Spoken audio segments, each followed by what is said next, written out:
Well, I'm celebrating this film and this installment, but I'm also celebrating all of those people who have kept us making these movies for 42 years and whom I owe everything.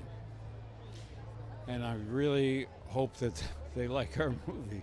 That's very important to me. That I think the kind of film that is passed on from generation to generation is the kind of film that I grew up and treasured.